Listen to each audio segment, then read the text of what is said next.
Malatya'mızda depremin yaralarını sarmayla ilgili çalışmalarımız çok hızlı bir şekilde gördüğünüz gibi devam ediyor.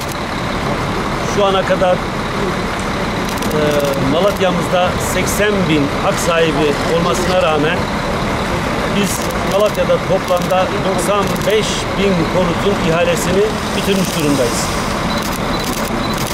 2025 yılı sonuna kadar bunların bir kısmı süreç içerisinde teslim edilecek. Ancak 2025 yılı sonunda hemen hemen büyük oranda hak sahiplerine iş yeri ve konutları inşallah teslim edeceğiz. Şu anda gördüğünüz gibi bulunduğumuz nokta Akpınar çarşımızın, yani eski Şile Pazarı'nın olduğu nokta, çevre yolunun kenarındayız. Çarşı projesini ihya ederken hepinizin, Malatya'nın kamuoyunun da bildiği gibi çok ciddi bir yeraltı suları çıkmaya başladı. Çok fazla miktarda. Bizim şu anda 6.000 metre uzunluğunda bir yağmur suyu kanalımız var. Ve bu yağmur suyu kanalımız Cengiz Topel'den ve Hasan Bey Caddesi'nden gelip Fuzuli Caddesi'nden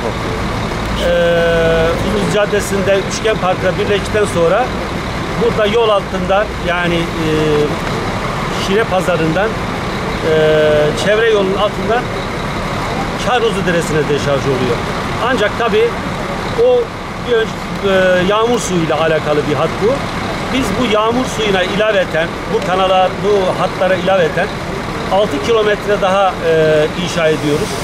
Aynı şekilde gene Cengiz Topel ve Hasan Bey Caddesi'nde bulunan yağmur suyu hatlarımızın bir kısmını Emeksiz Caddesi'nden Niyazi Mısri Camii'nin oradan çevre yolun altından karşı tarafa geçirerek aynı şekilde Çarnozlu Deresi'ne deşarj edilecek.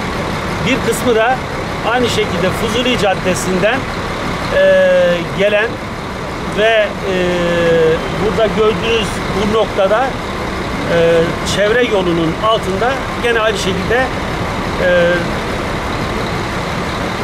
Çarnozlu Deresi'ne deşarj edilecek. Tabi burada hem mevcut yağmur suyu hatlarımız var.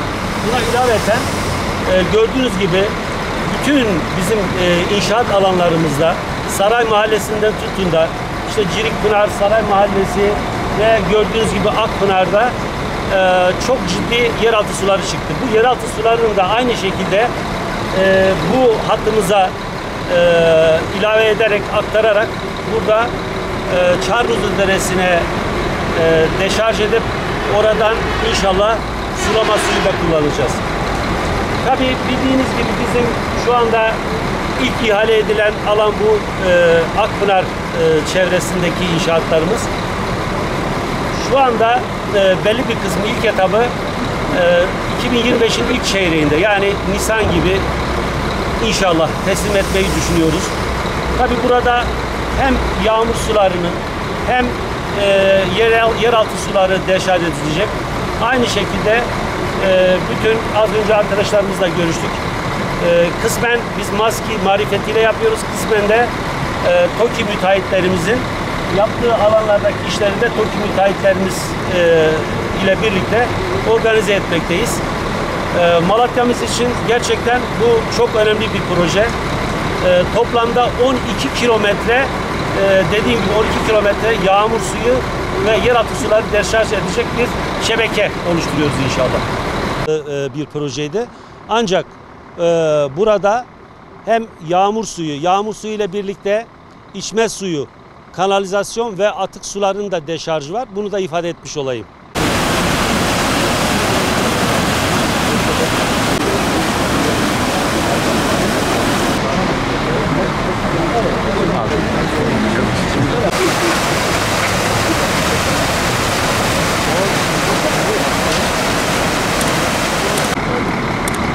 Teşekkürler efendim. Eyvallah.